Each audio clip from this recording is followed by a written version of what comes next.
नमोस्तु नमोस्तु नमोस्तु। नमो हरिहंताणं नमो सिद्धाणं नमो ऐर्याणं नमो अज्जायाणं नमो लोये सव्यसाहुणम्। ओकारं बिन्दुसंयुक्तं नित्यं ध्यायन्ति योगिनः। कामदं मोक्षदं चैव ओंकाराय नमो नमः। अविरल शब्दघनोग प्रक्षालित सकलभूतलमलकलङ्कः। मुनिभिरुपासित तीर्था सरस्वती हरतु नो दुरितान्। अज्ञानतिमिरान्धानां ज्ञानाञ्जनशलाकया चक्षुरुन्मिलितं येन तस्मै श्रीगुरुवे नमः। श्रीपरं गुरुवे नमः। परम्पराचार्य गुरुवे नमः। सकलकलुषविध्वंसकं श्रेयसां परिवर्धकं धर्मसम्बन्धकं भव्यजीवमनः प्रतिबोधकारकं पुण्यप्रकाशकं पापप्रणाशकमिदं शास्त्रं श्रीसंयमप्रकाशनामधेयम्। अस्य मूलग्रंथकर्तारे श्री सर्वज्ञ देवा सर्वोत्तरग्रंथकर्तारे श्री गणधर देवा प्रतिगणधर देवा तेषां वचनानुसार आचार्य श्री कुंदकुंदामनाय आचार्य सूर्यसागरेण विरचितं श्रोतारे सावधानतया शृण्वन्तु सावधानतया शृण्वन्तु। मंगलम भगवान वीरो मंगलम गौतमो मणि मंगलम कुंदकुंदाद्यो जैन धर्मोस्तु मंगलम सर्वमंगल मांगल्यम सर्वकल्याणकारिकम प्रधानम सर्वधर्माणां जैनम जयतु शासनम जैनम जयतु शासनम जैनम जयतु शासनम।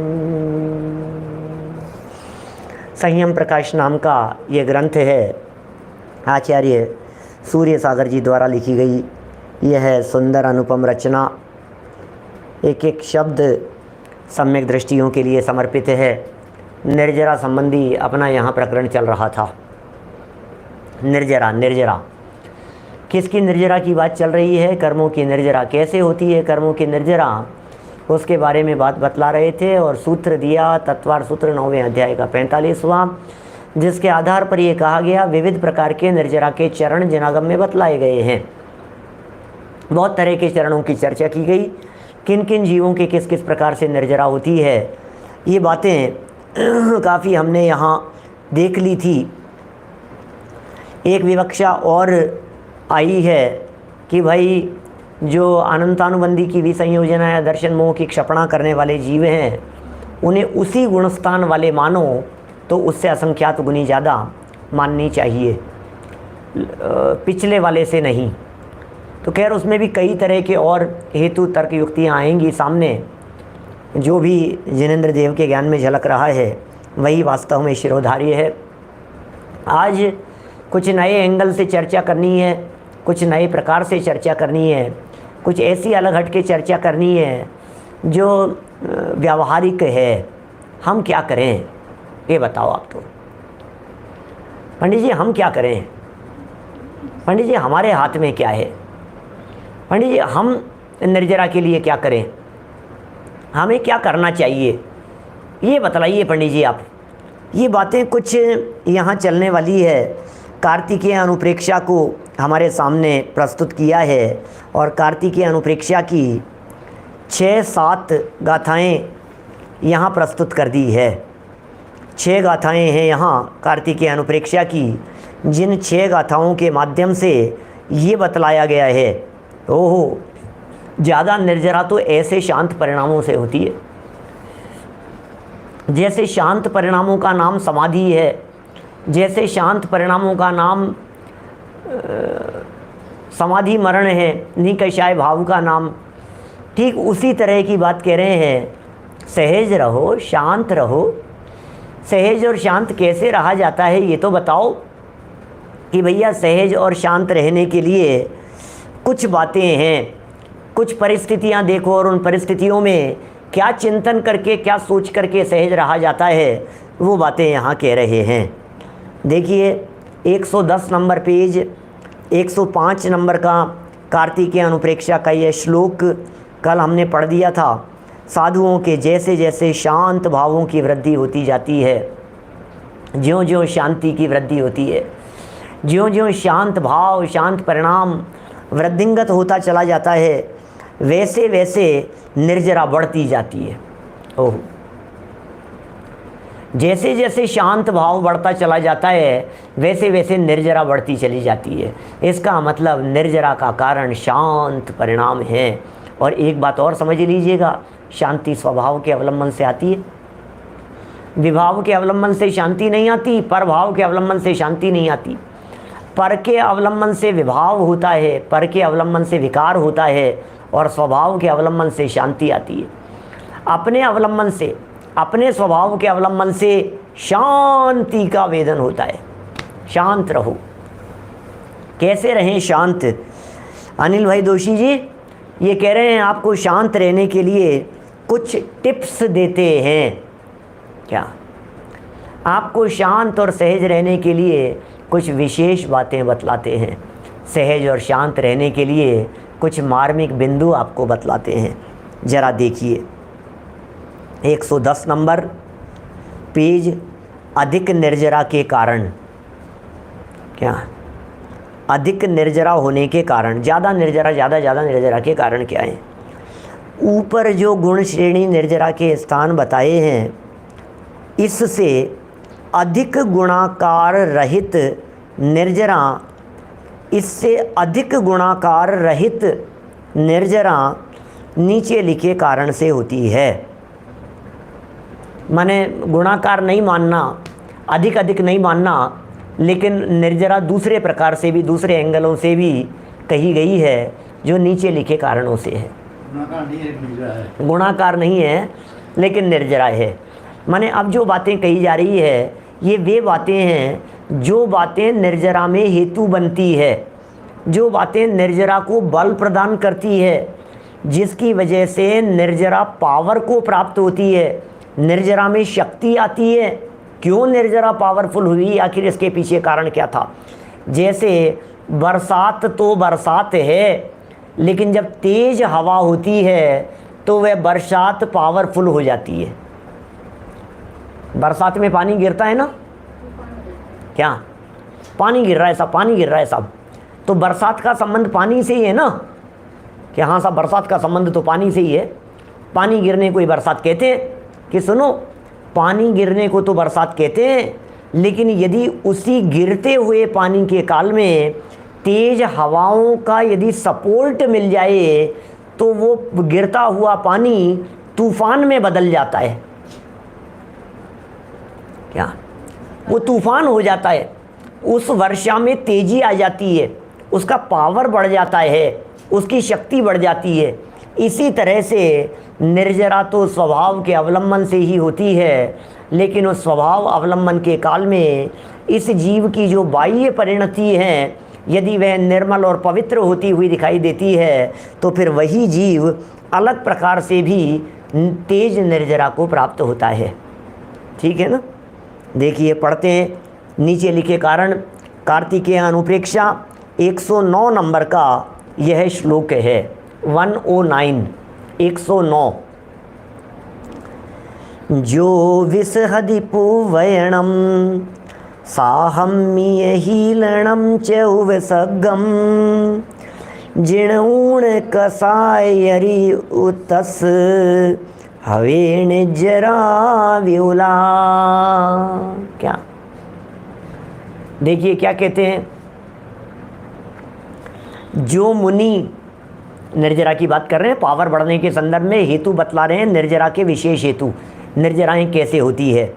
जो मुनि दुर्वचन सहे, क्या कहें, अतिरिक्त हेतु बतला रहे हैं। स्वभाव अवलंबन तो मुख्य हेतु है। क्या? स्वभाव अवलंबन तो मुख्य कारण है। क्या? मुख्य रीति से स्वभाव का अवलंबन होना ही चाहिए। जो मुनि दुर्वचन सहे, साधर्मी मुनि अथवा गृहस्थी के द्वारा अनादर को सहन करे। ओहो, देखो तो सही क्या कह रहे हैं। जो मुनि दुर्वचनों को सह रहा है, जो मुनि गृहस्थी के द्वारा अनादर को सहन कर रहा है, आदर से विपरीत अनादर परिणाम को सहन कर रहा है, और मानुषिक अथवा देवादिकृत उपसर्ग को सहन करे। ओहो, क्या कह रहे हैं। मानुषिक उपसर्ग मनुष्यों द्वारा किया गया, देवादिकृत उपसर्ग देवों द्वारा किया गया उपसर्ग, इसे सहन करे। गृहस्थों के द्वारा अनादर को सहन करे। साधर्मियों के द्वारा, गृहस्थों के द्वारा किए गए अनादर अपमान को सहन करे, बर्दाश्त करे, किसी के द्वारा कहे गए दुर्वचनों को बर्दाश्त करे। आप देखो क्या शब्द दे रहे हैं, निर्जरा के हेतु कह रहे हैं। ये किस चीज को जीत रहे हैं? ज्ञानचंद जी साहब कोटा से ये क्या कह रहे हैं? ये कहने वाले कहते रहते हैं, बोलने वाले बोलते रहते हैं। अरे विकल्प मत करो, अरे ध्यान मत दो बोलने वालों की तरफ, ध्यान मत दो कहने वालों की तरफ, ध्यान मत दो निंदा करने वालों की तरफ, ध्यान मत दीजिए आलोचना करने वालों की तरफ। ये कह रहे हैं अनादर को सहन करे। अरे मनुष्यों के द्वारा उपसर्ग हो रहे हैं, देवों के द्वारा उपसर्ग हो रहे हैं, उन्हें सहन करे। क्या शब्द हैं, क्या पावर होती होगी हैं? ये पावर कहाँ से आती होगी पटवारी जी? ये पावर कौन सी जगह से आ रही है? निश्चित ही ये जो पावर आ रही है, ये पावर स्वभाव के अवलंबन से आ रही है। निश्चित ही ये जो पावर आ रही है, ये आत्मा का बल है, ये आत्मशक्ति का बल है, ये चैतन्य तत्व के अवलंबन का बल है, ये अपने आप को ज्ञायक अनुभव करने का फल है। अपने आप को चैतन्य त्रिकाली ध्रुव जो जीव अनुभव करता है, उस जीव को फिर मान अपमान कुछ कष्ट देने वाले नहीं होते। मान अपमान के भाव को वो शांत भाव से, सहज भाव से सहन कर जाता है। कषायें उसके ऊपर हावी नहीं होती, परेशान नहीं होता, खेत खिन्न नहीं होता, दुखी नहीं होता, आकुलित नहीं होता, परिणाम उसके बिगड़ते नहीं हैं। क्या कह रहे हैं? ओहो, दुर्वचन सहे, वचन सहे। कोई बात नहीं साहब, खोटे वचन ही तो कहे थे, सह लिए हमने कि नहीं, अनादर करने लग गया, अपमान करने लग गया, बेइज्जती करने लग गए हमारी। तो ये कह रहे हैं अनादर को सहन करे, उसे भी सहन करो। अरे हमने अनादर और अपमान को भी सहन कर लिया, हमने सोच लिया हाथी के पीछे, कोई बात नहीं, कहने वाले कहते रहते हैं, हमने भी सोच लिया ऐसा। भैया ये कह रहे हैं मानुषिक अथवा देवादिकृत उपसर्ग को सहन करे। ओ हो, क्या कह रहे हैं, क्या कह रहे हैं? देवादिकृत उपसर्ग को सहन करे, मनुष्यों द्वारा किए गए उपसर्ग को सहन करे, तथा कषाय रूपी शत्रुओं के चंगुल में न फंसे। ओ, ये फंसाने वाले, ये उपसर्ग का काल कषायों का चंगुल है। ये उपसर्गों का काल, ये धोखा है, ये फंसा देगा हमारे को। ये उपसर्ग की परिस्थितियां जब बन रही हैं, तो इन उपसर्ग की परिस्थितियों में फंसने के चांस बहुत ज़्यादा हैं। फंस जाएगा, उसमें ना फंसे। कषाय रूपी शत्रुओं के चंगुल में, कैसे कैसे शब्दों के प्रयोग किए हैं। कषाय रूपी शत्रुओं के चंगुल में, ओह, कषाय रूपी शत्रुओं के जाल में फंस गया।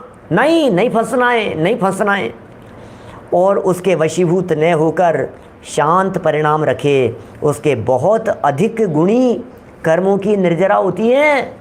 मैं नहीं कह रहा हूँ, ये शब्द हमारे नहीं है।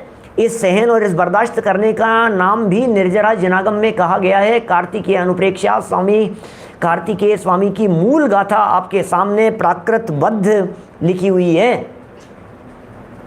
इसलिए ऐसा न समझें कि नहीं साहब ऐसे कैसे साहब, ऐसे कैसे निर्जरा हो जाएगी, इनमें दमी क्या है, इन परिणामों में ऐसे सहन करने। अरे नहीं भाई साहब, ऐसा नहीं है, इन परिणामों में भी दम है। इसे कहीं कहीं हमारे यहाँ शास्त्रों में इस प्रकार की निर्जरा को अकाम निर्जरा, इसी से रिलेटेड इसी तरह की लगभग अकाम निर्जरा भी कहा है। दिनेश सिंह जी साहब, अकाम निर्जरा क्या होती है? शांत रहता है व्यक्ति, उपसर्ग का काल आ गया है, संकट का काल आ गया है, परिस्थितियां प्रतिकूल हो गई हैं, मन माफिक काम नहीं हो रहा है, और मन माफिक काम नहीं होने पर भी मैं सहज हूँ और निर्जरा हो रही है। मैं अत्यंत सहज हूँ ऐसी परिस्थिति में भी। कोई बात नहीं, जो हो रहा है होने दो। ज्ञानी जीव क्या विचार करते हैं, ज्ञानियों का चिंतन कैसा चलता होगा, ये वो प्रकरण चल रहा है यहाँ पर। बहुत अधिक निर्जरा होती है, कर्मों की निर्जरा होती है।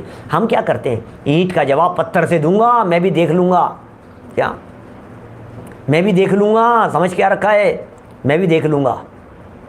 क्या आप क्या समझते हो, हम कोई कमज़ोर हैं क्या? क्या मैं कोई छोटे बाप का बेटा थोड़ी ना हूँ? क्या मैं तो कोई कमज़ोर नहीं हूँ मैं। हमने भी कोई क्या कहते हैं कच्ची गोलियाँ नहीं खेली है। क्या अरे बड़े ऐसे ऊट पटांग ऐसे बढ़ चढ़ करके ऐसे बातें कहता है। मैं ये कह रहे हैं भाई सुन तो सही, किसी व्यक्ति ने दुर्वचन कह दिए तो कह दिए होंगे, किसी व्यक्ति ने अनादर कर दिया तो कर दिया होगा, किसी ने उपसर्ग कर लिया तो कर लिया होगा। ये उपसर्ग के काल ऐसे होते हैं, या अनादर के काल ऐसे होते हैं, ये दुर्वचन के काल इस तरह के होते हैं जिस समय कषाय रूपी शत्रु आपको अपने चंगुल में फंसा लेने में ज़्यादा समर्थ होते हैं। सेंसिटिव होता है वो समय, बहुत ज़्यादा कषाएँ बहुत हावी होती है उस समय में। कषाएँ अपने चंगुल में हमें दर्द दबोचने के लिए मानो तैयार बैठी हुई हो। आप कब कषाएँ करें, आप कुछ करें और हम पकड़ लेवें, आप कुछ करें और हम पकड़ लेवें, आप करें बस बस बस, मौका है कि यार ये तो गुस्सा कर ही नहीं रहे, यार ये तो बिगड़ ही नहीं रहे, यार ये तो अभिमान ही नहीं कर रहा है, ये तो मायाचारी नहीं कर रहा है, ये तो बिगड़ता ही नहीं है। तो ऐसी परिस्थिति बनने पर भी चिंता मत करो, कोई बात नहीं, इसके ऊपर दुर्वचन का प्रहार करके देखो, क्या इसके ऊपर उपसर्ग करके देखो, इसकी बेइज्जती करके देखो, फिर देखो जरा क्या कषाएँ अपने चंगुल में फंसाने के लिए दुर्वचनों रूपी जाल डाल रही है। कषाएँ अपने चंगुल में फंसाने के लिए निंदा, अपमान और आलोचना रूपी जाल बिछा रही है। कषाएँ हमें अपने चंगुल में फंसा लेने के लिए ये देवकृत और मनुष्यकृत उपसर्ग रूपी जाल डाल रही है, और ज्ञानी जीव उस जाल में फंसते नहीं हैं। इसलिए ज्ञानी जीवों के शांत और समतामय परिणामों के कारण विशेष निर्जरा होती है। हम नहीं फंसेंगे, कोई बात नहीं, फंसा लो, कोई बात नहीं, आने दो। उपसर्ग हो रहा है, बैठे हुए हैं पार्श्वनाथ स्वामी, कमठ पत्थर बरसा रहा है, 2 पत्थर बरसा करके मुस्कुरा रहा था, और बरसा, आने दे, और आने दे। ज्ञानी जी उस चंगुल में फंसते ही नहीं हैं। एक तो पलट करके जवाब दे देते हैं, यदि पार्श्वनाथ स्वामी पलट करके उसे जवाब दे देते, क्या यदि पलट करके जवाब दे दे, तू समझता क्या है, शांत हो जा, ध्यान कर रहा हूँ, आत्मा का ध्यान कर रहा हूँ, आत्मा में लीन हो रहा हूँ, मुझे डिस्टर्ब मत कर, तुझे अंतराय का बहुत दोष लगेगा, समझ जा। नहीं समझा रहे, कुछ नहीं समझाया। यदि वे समझाने में लग जाते, इसका मतलब कषाय के चंगुल में फंस गए। क्या ख्याल में आ रही है बात? देखो क्या कह रहे हैं, आगे बढ़ते हैं, थोड़ा सा निर्जरा का दूसरा हेतु पढ़ते हैं, नेक्स्ट हेतु की तरफ बढ़ते हैं अपन। कार्तिकीय अनुप्रेक्षा 110 नंबर का श्लोक देखिए। ऋण मोयणुवमण्णई जो उव सगम परिसहम तिवम पाव फलम में एदे भयावियम संचिदम पुवम। क्या कह रहे हैं? जो मुनि उपसर्ग और तीव्र परिचय को ऐसा माने, क्या मानते हैं? अच्छा, सहन कैसे कर लिया आपने यार, इतनी बड़ी चीज़, सामने वाला व्यक्ति निंदा आलोचना करता रहा, आप कैसे सहन कर गए? क्या आप इन बातों को कैसे सहन कर गए यार? ये तो पता नहीं लग रहा है यार, अब बड़ी पावर है यार आप में यार, इतनी हिम्मत कहाँ से आ जाती है, ऐसा आत्मबल आप में कहाँ से आ जाता है, आप कैसे कर जाते हो? ये कह रहे हैं जो मुनि उपसर्ग और तीव्र परिचय को ऐसा माने कि मैंने जो पूर्व जन्म में पाप का संचय किया है उसका ये फल है। अरे भाई, किसको दोष दूँ, किसको दोष दें? कर्म ही जब अपने सगे नहीं हैं, अपने ही जब खोटे कर्म पूर्व में किए गए हैं, तो हम किसको दोष देवें? दोष किसी का नहीं है। सुनील जी भाई साहब, किसको दोष देवें? दुकान में चोरी हो गई, किसको दोष देवें? अच्छा ईमानदार व्यक्ति रखा था, गले में से उड़ा करके ले गया, किसको दोष देवें? लूट करके ले गया, किसको दोष देवें? अपने ही बच्चे अपने को ही पलट करके जवाब देने लगे, अपन किसको दोष देवें? ये कह रहे हैं यहाँ उपसर्ग के काल में, तीव्र परिचय के काल में ज्ञानी जीव विचार करता है। क्या विचार करता है? मैंने जो पूर्व जन्म में पाप का संचय किया है, मेरे पास, ओह मेरे साथ ऐसा क्यों हो रहा है, मेरे ही साथ ये परिस्थितियाँ क्यों बनती हैं? बहुत सारे लोग रोते हैं, बहुत सारे लोग पीड़ित होते हैं, बहुत सारे लोग खेत खिन्न होते हैं, मेरे ही साथ, आखिर मेरे साथ ऐसा क्यों, आखिर मेरे साथ ऐसा क्यों, आखिर मेरे ही साथ इस प्रकार की परिस्थिति क्यों बन रही है? ओहो, ये कह रहे हैं पूर्व में संचित किया था भैया, मेरी कमाई है। क्या आप कमाई आप नहीं खाएगा तो कौन खाएगा? अपनी कमाई को खुद नहीं भोगेगा तो कौन भोगेगा? मेरा ही कमाया हुआ है। दुनिया में कहता है ना मेरी कमाई हुई है, और अपनी कमाई हुई चीज़ को भोगना चाहता है। ये कह रहे हैं अब भोग जरा, उसका ये फल है, ये मेरे किए हुए कर्म छूट रहे हैं। ओहो देखो आप, परिणामों की शांति के पीछे आधार क्या है? सुरेंद्र जी साहब ये क्या कह रहे हैं? परिणामों की शांति के पीछे आधार क्या है? अरे कोई बात नहीं, छूट रहा है, गल रहा है, निकल रहा है। ओहो क्या ये निकल रहा है भाई साहब, पीछे देखो क्या क्या सोच रहे हैं। निर्जरा कैसे हो रही है? आने दो कर्म का उदय। देखो निर्जरा का मतलब, यदि कर्म के उदय के काल में उसके साथ में जुड़ान किया जाए तो वो कर्म बंधेगा। जो कर्म आया था, यदि उस कर्म के उदय के साथ में हमने किया जुड़ान, लगाव, तन्मयता, तो वो कर्म पावरफुल हो जाएगा, भविष्य के लिए और अधिक बंध जाएगा। अब हमने इस कर्म के साथ में जुड़ान नहीं किया, डिटैचमेंट, क्या हम इसके साथ में जुड़े नहीं, बिल्कुल भी नहीं जुड़े। मान लीजिए हम इसके साथ में दूर हो गए। इस कर्म का उदय आया और हमने सोचा कि आने दो, कोई बात नहीं यार, आने दो, तो फिर क्या होगा? जो कर्म आ गए, फल मिल गए, छूट गए। अरे निर्जरा हो रही है, निर्जरा भाई साहब, निर्जरा हो रही है। क्या वीतरागी संतों के लिखे हुए वचन हैं। वीतरागी संत कह रहे हैं, सैकड़ों वर्षों से, हजारों वर्षों से ये बातें लिखी है यहाँ पर। क्या हजारों वर्ष हो गए इन बातों को लिखे हुए, पढ़ते कहाँ हैं हम, सुनते कहाँ हैं? चिंतन ऐसा बदल जाना चाहिए। किसके दम पर सेठ सुदर्शन शांत रहे, किसके दम पर सीता शांत रही, किसके दम पर शांत रही सती अंजना, सती मनोरमा, किसके दम पर शांत रहे ये सब प्रतिकूल परिस्थितियों में? किसके दम पर? दम तो बतलाओ। बोले अरे कर्म छूट रहे हैं, निर्जरा हो रही है भैया, अरे उधार था, चुक गया, कोई बात नहीं, चुक गया। सचिन लोहाड़िया जी 2 लाख रुपए ले गया सामने वाला व्यक्ति, कोई बात नहीं, दे नहीं रहा है, कोई बात नहीं यार, चुक गए।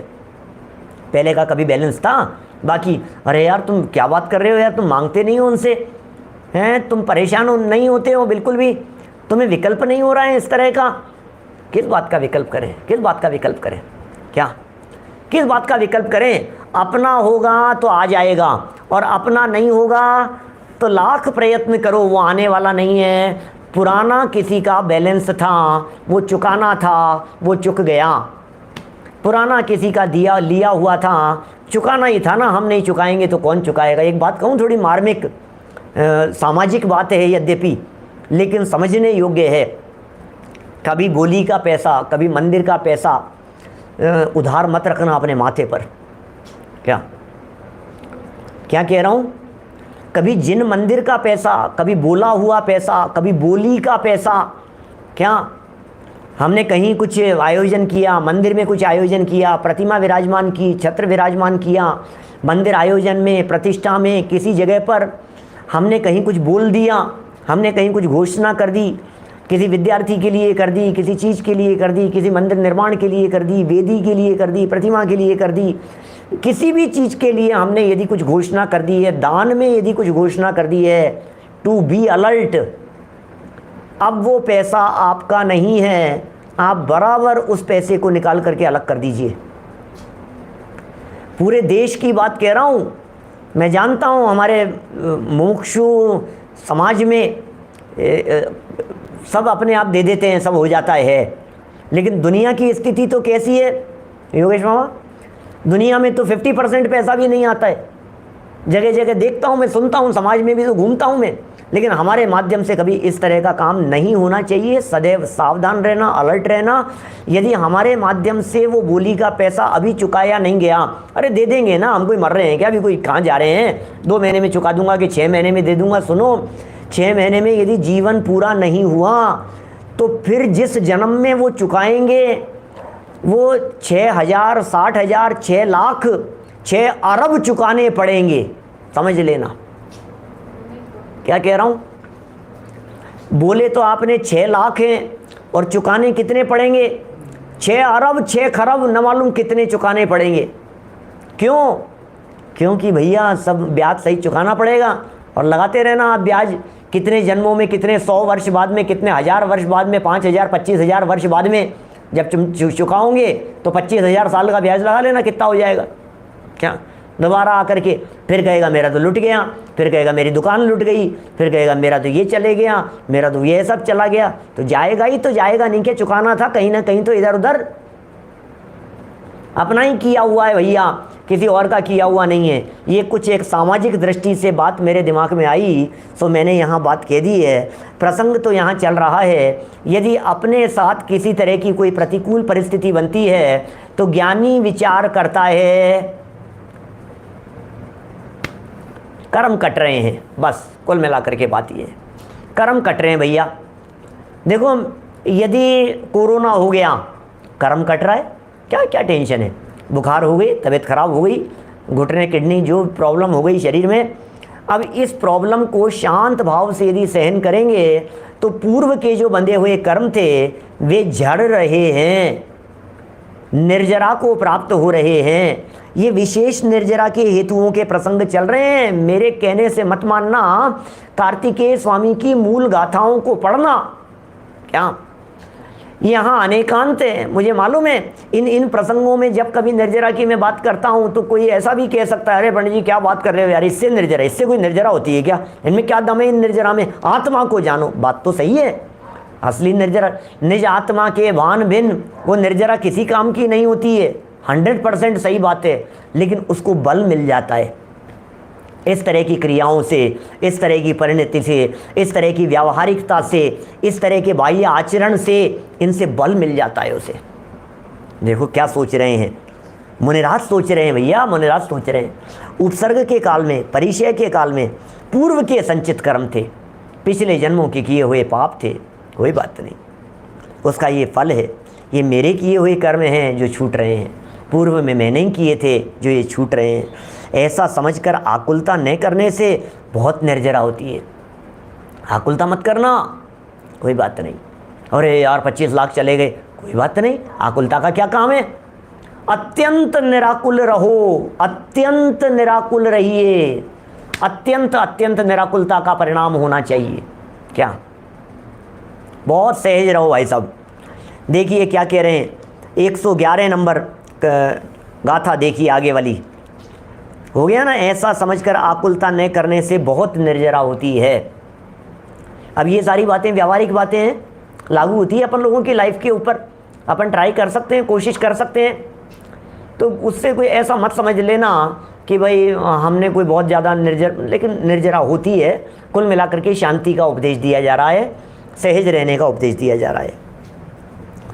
जो चिंते शरीरम ममत जणयम विणसरम असुहम दंसणाण चरित सुहजणयम सिमलम नित्यम। क्या कह रहे हैं अर्थ, जो मुनि इस शरीर को ममता जनक, विनाशी और अशुचि मानता है। देखो क्या कह रहे हैं, जो मुनि, सारे मुनिराजों की निर्जरा के प्रसंग है, शरीर को ममता का जनक मानता है। अरे अरे, तन भोगों की खान है, देह है, ममत्व होता रहता है, इस शरीर के प्रति ममत्व भाव बना हुआ है। क्या इस शरीर को ममता जनक, विनाशी और अशुचि मानते हैं, जो मुनिराज मानते हैं ये तो ममता के जनक हैं ये, लेकिन ये शरीर विनाशिक है, यह शरीर तो अशुचि है, यह शरीर तो अपवित्र है, यह शरीर तो घृणास्पद है, घृणा करने वाला है। क्या तथा जिसके दर्शन, ज्ञान और चारित्र नित्य निर्मल बने रहते हैं, अर्थात निज स्वरूप में सदा रमण करता है, उसके बहुत निर्जरा होती है। शरीर तो विनाशिक है, शरीर तो अपावन है, शरीर तो घृणा करने वाला है, शरीर तो अशुचि है। इसलिए शरीर से दृष्टि हटाओ, और दृष्टि कहाँ ले जाओ, अपने गायक पर दृष्टि ले जाओ। शरीर से दृष्टि हटाओ और अपने आप पर दृष्टि ले आओ। क्या क्या कहें, शरीर से हटनी चाहिए दृष्टि, निगाह हटनी चाहिए हमारी। और जब निगाह हटती है हमारी, इस शरीर से हमारी निगाह हटती है, अपने स्वभाव पर जाती है, दर्शन ज्ञान चारित्र की तरफ जाती है, अपने चैतन्य आत्म तत्व की तरफ जाती है। क्या क्या कह रहे हैं ये, जिसके दर्शन ज्ञान और चारित्र नित्य निर्मल बने रहते हैं, नित्य निर्मल बने रहते हैं। दर्शन ज्ञान चारित्र निज स्वरूप में रमण करता है, उसके बहुत निर्जरा होती है। क्या मुनि मुनि शब्द का प्रयोग कर रहे हैं उमाकांत जी, सही कह रहे हैं आप, लेकिन गृहस्थों पर भी तो लागू होते हैं ना। क्या गृहस्थों पर भी तो ये बात लागू होती है। निज स्वरूप में सदा रमण करता है, उसके बहुत निर्जरा होती है उसके। और देखिए 112 नंबर की तरफ बढ़ते हैं, आगे वाली गाथा देखिए। अपाणम जोनिंदई, अब बोलो अब ये कैसी कैसी बात है। अपाणम जोनिंदई गुणवंताणम करे दि बहुमाणम। क्या कह रहे हैं, देखो गजब गजब की बातें। अरे गुनगुनाते रहो इन गाथाओं को, प्राकृत की गाथाएं, कितने सरल अर्थ दिखाई देते हैं इन गाथाओं के। अपाणम जोनिंदई गुणवंताणम करे दि बहुमाणम मण इंद्रियाण विजयी ससरूव परायणो होदी। क्या कह रहे हैं भैया, हैं क्या गजब की बात कह रहे हैं। एक एक शब्द कितने सुंदर हैं। जो साधु अपने विचारों से अपने दुष्कृत्य की निंदा करे, देखो साधु शब्द के प्रयोग हैं, साधु शब्द के प्रयोग मुनि भी होते हैं। क्या यहाँ साधु शब्द के प्रयोग किए ना, इसमें साधु शब्द का प्रयोग नहीं है। देखो आप गाथा में नहीं है साधु शब्द का प्रयोग, ठीक है ना। ऊपर भी नहीं है साधु शब्द का प्रयोग, मुनि शब्द का प्रयोग भी नहीं है, नहीं है ना ऐसा। तो ये प्रकरण यहाँ जो साधु जो दे रहे हैं ये अतिरिक्त शब्द है। और यहाँ जो बात कह रहे हैं साधु शब्द का अर्थ होता है सज्जन। क्या चारित्र दर्शन ज्ञान को सब साधु जन सेवे सदा प्रसंग में है, बिल्कुल प्रसंग में। प्रसंग मुनिराजों का चल रहा है, पीछे से चर्चा वही चल रही है। अधिक निर्जरा के स्थान मुनिराज ही होते हैं। इसलिए ये कह रहे हैं भैया जो सत्यजन पुरुष हैं उन्हें साधु कहते हैं। साधवो ने ही सर्वत्र चंदनम न वने वने। बचपन में पढ़ा होगा आपने, 6ठी क्लास में पढ़ा था हमने, क्या आप लोगों ने भी पढ़ा होगा। 30 साल पुरानी बात कह रहे हैं। देखो क्या है, शैले शैले न माणिक्यम मोतिकम न गजे गजे साधवों ने ही सर्वत्र चंदनम न वने वने। उमाकांत जी साहब पढ़ाते होंगे आप लोग तो स्कूल में। देखो शैले शैले न माणिक्यम मोतिकम न गजे गजे साधवों ने ही सर्वत्र चंदनम न वने वने। बहुत कितना सरल अर्थ है और क्या मार्मिक व्याख्या है, बोलो। शैले शैले न माणिक्यम, आलोक जी भाई साहब, हर पर्वत के ऊपर माणिक नहीं मिलते। और मोतिकम न गजे गजे, हर हाथी के मस्तक में मोती नहीं होते। गज मोती किसी किसी हाथी के मस्तक में निकलते हैं।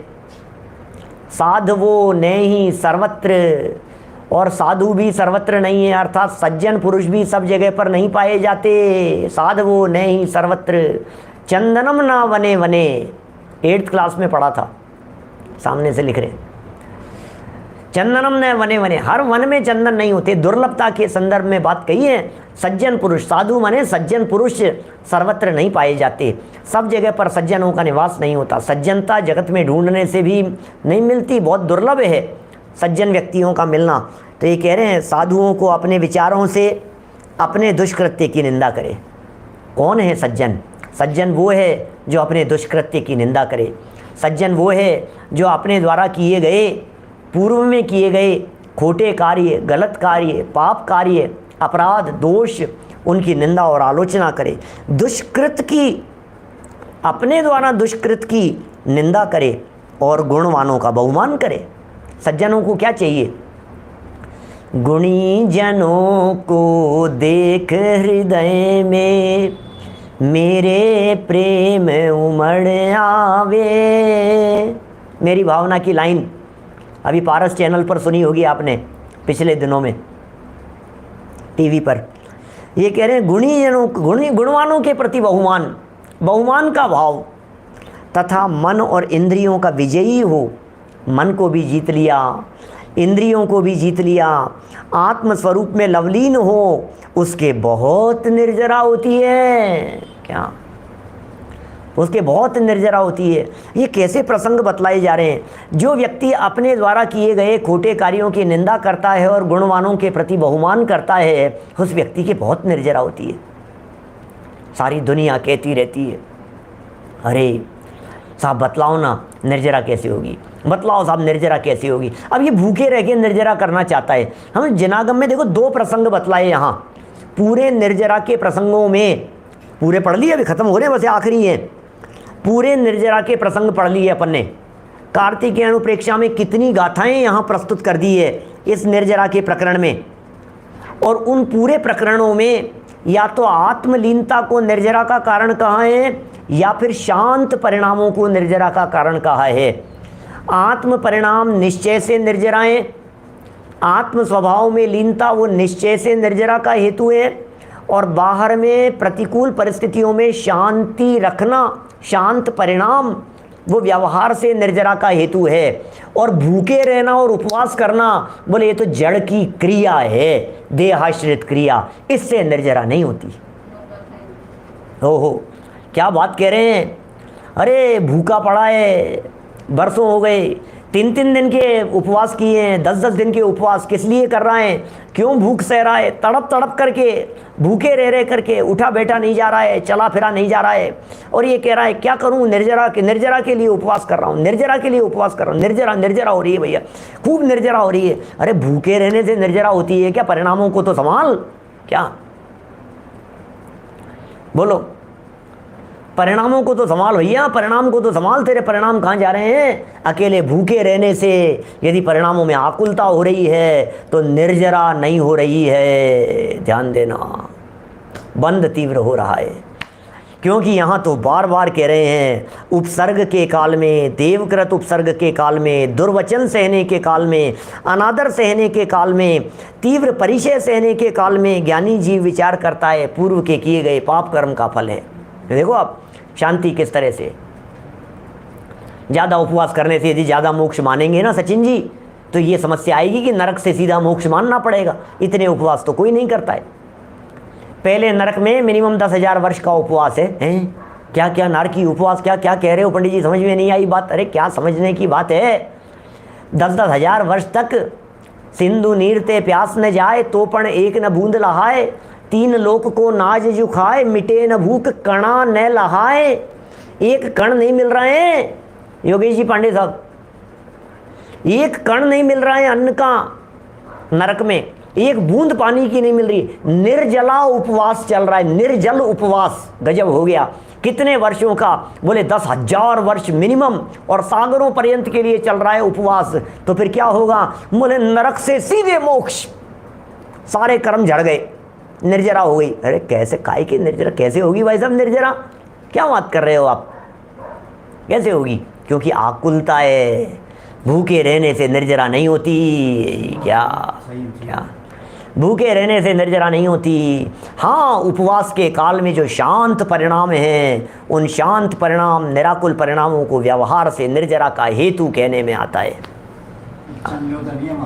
क्या ख्याल में आ रही है बात? उन शांत परिणामों को निर्जरा, ये बार बार में क्या कह रहे हैं? आत्म स्वभाव में लवलीन हो जाते हैं, दुष्कृत की निंदा करते हैं, गुणवानों के प्रति बहुमान का भाव रखते हैं, निर्जरा हो जाती है। क्या गुणवानों के प्रति बहुमान का भाव बहुत निर्जरा होती है, बहुत निर्जरा हो रही है भैया। देखो क्या क्या बातें, क्या व्यावहारिक बातें कह रहे हैं और क्या टेक्निक बतला रहे हैं, क्या स्टाइल बतला रहे हैं। घर में रहो, शांत रहो, कर्म निर्जरा हो रही है। क्या सास चिल्ला रही है, कोई बात नहीं, शांत रहो। बहू बड़बड़ा रही है, कोई बात नहीं, शांत रहो। क्या विचार करो? निर्जरा हो रही है, निर्जरा। बहू बड़बड़ा रही थी, ये मुस्कुराते रहे। सास चिल्ला रही थी, ये मुस्कुराते रहे। देवरानी जेठानी किसी ने किसी को कुछ कह दिया, मुस्कुराते रहे कि मैं उल्टा सीधा बोल रही हूँ और ये मुस्कुरा रही है। क्या?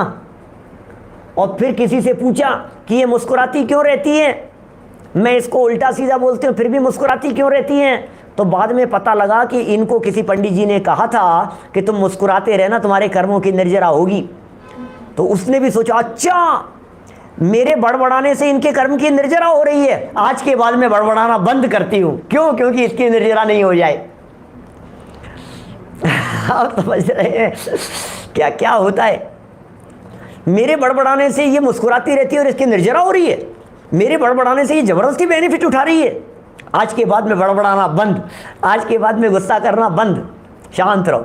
ये फॉर्मूले बतला रहे हैं, ये आचार्यों के वचन है गजब गजब के। ये बातें समझ में तो आए हमारे, ये बातें क्या कहते हैं भैया? आत्मा में लीनता की बात करें, सहज रहो, शांत रहो, मस्त रहो, आप तो क्या ज्ञाता दृष्टा रहो। कुल मिलाकर के बात ये देखो क्या कह रहे हैं, देखिए ये कह रहे हैं आगे 113 नंबर गाथा पढ़ता हूँ। तस्य सहलो जम्मो, क्या लिखा?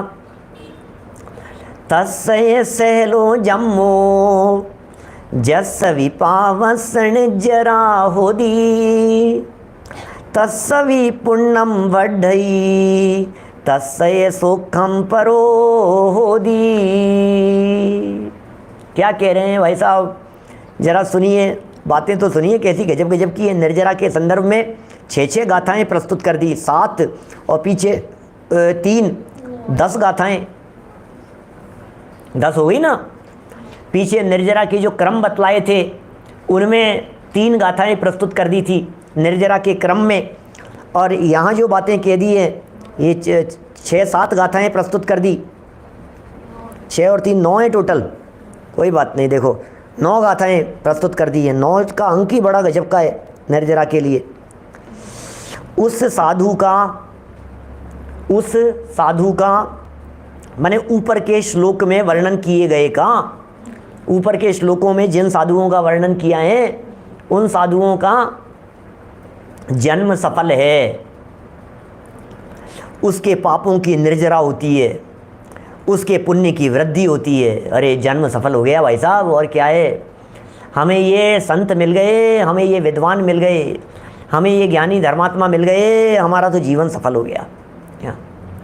हमें तो ये रत्न मिल गए हैं, ये जनागम के अनमोल रत्न, ये अनमोल मोती हमारी झोली में आ गए हैं। इससे बढ़कर हमारे लिए पुण्य की और क्या बात हो सकती है? इससे ज़्यादा हमारे लिए संपन्नता की और क्या बात हो सकती है? हम पुण्य संपन्न हैं, हम शांत परिणाम संपन्न हैं, क्या हम सहजता संपन्न हैं। ये संपन्नताएँ दुनिया कहाँ कहाँ संपन्नता मान करके बैठी है, यहाँ की संपन्नता की बातें ही कुछ और है। उस साधु का जो ऊपर के श्लोकों में जिनका वर्णन किया है उन साधुओं का जन्म सफल हो गया है, उन्होंने सफल कर लिया है अपने जन्म को। उनके पापों की निर्जरा होती है। ओह, निर्जरा हो रही है पापों की। अरे कैसे निर्जरा हो रही है? पूर्व में बांधे थे पाप, फल मिल गया, फल मिलने के बाद वे कर्म बंधे नहीं रहेंगे, फल मिलने के बाद वे कर्म जुड़े नहीं रहेंगे, फल मिलने के बाद में वे कर्म निर्जरा को प्राप्त हो जाएंगे। अरे निर्जरा को प्राप्त हो जाएंगे, वे कर्म छूट करके अलग हो जाएंगे। पापों की निर्जरा होती है, उसके पुण्य की वृद्धि होती है। पाप की निर्जरा होती है, पुण्य की वृद्धि होती है, उसे सुख और मुक्ति के सुख की, उसे सुख अर्थात मुक्ति के सुख की प्राप्ति होती है, उसके उत्कृष्ट निर्जरा होती है। वाह, क्या कह रहे हैं? पाप की निर्जरा होती है, पुण्य की वृद्धि होती है, सच्चे सुख की प्राप्ति होती है, मुक्ति के सुख की प्राप्ति होती है, उत्कृष्ट रूप से निर्जरा होती है। क्या कह रहे हैं भाई साहब? एक से एक गजब की बातें हैं। समय सार की एक और गाथा सुन लीजिए आप जरा। समय सार की गाथा, अंतिम प्रकरण निर्जरा के संदर्भ में विशेष प्रकार की निर्जरा का हेतु बतलाते हुए ग्रंथाधिराज समय सार कुंद कुंदाचार्य देव क्या बात कह रहे हैं उसे सुनिए जरा। समय सार की गाथा है, 150 नंबर गाथा है समय सार की। बड़ी गजब की गाथा है। क्या? रत्तो बंधधिकम मुंच्यदि जो विराग संपन्नो तो एसो जिणो वेदेशो तम्मा कम्मे सुमारज्य विरक्त शिवर मणि वरे। क्या विरक्त तो शिव रमणी वरे? क्या विरक्त शिव रमणी वरे, अनुरक्त बांधे कर्म को, जिन देव का उपदेश यह, मत कर्म में अनुरक्त हो। क्या क्या बातें भैया, ओहो धन्य भैया। कुंद कुंदाचार्य देव क्या कह रहे हैं? जो जीव विरक्त हैं, जो जीव वैरागी हैं, जो जीव विरक्त रहते हैं, क्या बोलो क्या कह रहे हैं? विरक्त शिव रमणी वरे, विरक्त रहते हैं। अरे वैरागी जीव, विरक्त रहने वाले मुक्ति रूपी कन्या का वर्ण करते हैं, शिव रूपी रमणी में रमण करते हैं। और अनुरक्त, एक है विरक्त, एक है अनुरक्त। विरक्त माने वैरागी और अनुरक्त माने राग करने वाले, तन्मय होने वाले। विरक्त शिव रमणी वरे, अनुरक्त बांधे कर्म को, जिन देव का उपदेश यह, मत कर्म में अनुरक्त हो। अरे साक्षात भगवान महावीर स्वामी का उपदेश है, वीतरागी संतों का, जिनेंद्र देव का उपदेश है। पुण्य पाप अधिकार की गाथा है, 150 नंबर गाथा, 145 नंबर गाथा से 163 नंबर गाथा तक पुण्य पाप अधिकार है। पता है आप लोगों को? 150 है, 150, 50 नहीं है, 150 है। यहाँ पुण्य पाप अधिकार की गाथा है। विरक्त रहो, विरक्त रहो, शिव रमणी को वर्ण करो, कर्म में अनुरक्त मत हो। देखो गाथा पढ़ते हैं भाई साहब, अनुरक्त कर्म को बांधते हैं, इसलिए सदा काल डिटैचमेंट, बस अटैच नहीं, विरक्त हो जाओ। अटैच नहीं, भिन्न रहो, ज्ञाता दृष्टा भाव से रहो, सहज रहो, सहज रहो, सहज सदा ही शांत रहो।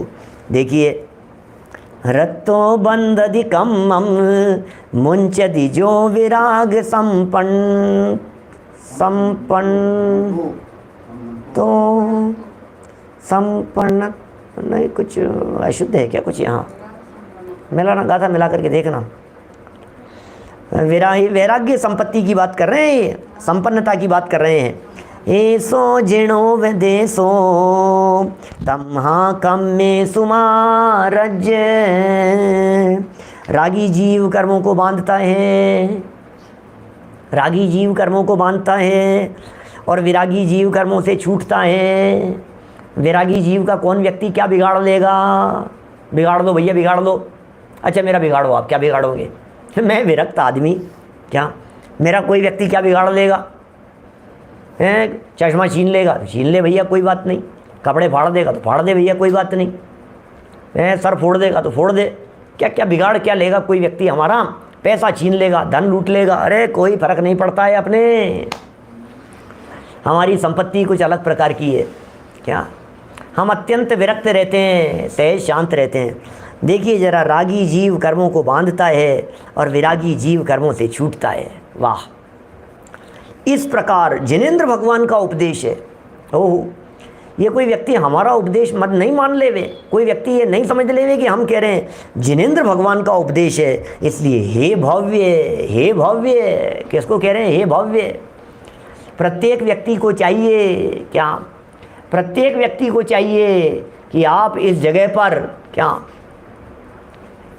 अपना अपना नाम लगा लेवे। विराग संपत्तो आ गया, विराग संपत्तो, हाँ ये ण बीच में दिख रहा है, ये विराग संपत्तो है ना। ऐसा लग रहा था कि वो वहाँ कुछ गड़बड़ है उस गाथा के अंदर। शुद्ध कर लेना, अपनी अपनी पुस्तकों में शुद्ध लिख करके दे दिया है। हमारे किसने लिखा है ऊपर? जिग्नेश भाई ने भी दिया होगा। फर्स्ट लाइन में विराग संपत्तो, विराग संपत्तो, जिग्नेश भाई धन्यवाद। हाँ संपत्तो है ना, अणा बीच में आ गया। ये किताबों के अंदर जो अणा बीच में आ गया है वो वहाँ से उसको शुद्ध कर लेना। लग ही रहा था, वो बोलने में ही लग रहा था कि गाथा के अंदर कुछ अशुद्धि है यहाँ। इस प्रकार जिनेंद्र भगवान का उपदेश है। क्या उपदेश है? इसलिए हे भव्य, तो इन कर्मों में रंजायमान मत हो। अरे रे, ये कर्म के प्रति अट्रैक्ट मत हो, ये कर्म के प्रति रंजायमान मत हो। ये कर्म के प्रति क्यों रंजायमान होता है, ये कर्म के प्रति क्यों अट्रैक्ट होता है, छोड़ दे, दृष्टि हटा ले, कर्म से दृष्टि हटा ले। कि साहब पाप कर्म का उदय आ गया, कोई बात नहीं, दृष्टि हटा ले। कि साहब पुण्य का उदय, अरे नहीं नहीं, पुण्य का उदय अट्रैक्ट करने में समर्थ नहीं है। क्या पुण्य का उदय अट्रैक्ट करने में समर्थ नहीं है, और पाप का उदय जिन्हें विचलित करने में समर्थ नहीं है, जो वैराग्य की संपत्ति से संपन्न है, वो विराग से जो संपन्न है, वैरागी हैं जो जीव, ऐसे जीवों को कह रहे हैं भैया हे भव्य, तू कर्म की तरफ रंजायमान मत हो, कर्म की तरफ अट्रैक्ट मत हो। इस तरह से ये निर्जरा के व्यावहारिक उपाय, बाह्य उपाय, कुछ विशिष्ट उपायों की चर्चा आज हमने यहाँ आपके बीच में की है। कल से एक बहुत महत्वपूर्ण प्रकरण यहाँ शुरू हो रहा है, लोगों का प्रिय विषय है बंध, सत्ता, उदय, उदीर्णा, उत्कर्षण, अपकर्षण, संक्रमण, निदत्ति, निकाच्यत आदि कर्मों की 10 अवस्थाएं। कर्मों में 10 अवस्थाएं किस किस प्रकार से होती है, बड़ी सुंदर शब्दावली में इन कर्मों की 10 अवस्थाओं को यहाँ समझाया है। कल अपन इस प्रकरण को आगे बढ़ाएंगे, अभी की बात को हम यही विराम देते हैं। जनवाणी स्तुति। आज रात से हम लोग प्रारंभ कर रहे हैं पारस टीवी चैनल पर, रात को 10 बजे छह डाला। आप सब लोग अपने परिचित लोगों को सूचित कर सकते हैं। छह डाला का शुभारंभ है, आज से नियमित रूप से छह डाला चलेगी। तो जो भी अनजान लोग हों, स्वाध्याय प्रेमी नहीं हों, तो भी छह डाला तो एक ऐसा ग्रंथ है जो जन जन के लिए उपयोगी है, अवश्य उसका लाभ लेवें। रात को 10 बजे से अभी जनवाणी स्तुति। जावाणी के ज्ञान ते सूझे लोकालोक, सोवाणी मस्तक नमो सदा देत हूँ ढोक, सदा देत हूँ ढोक। नमो अरिहंताणं नमो सत।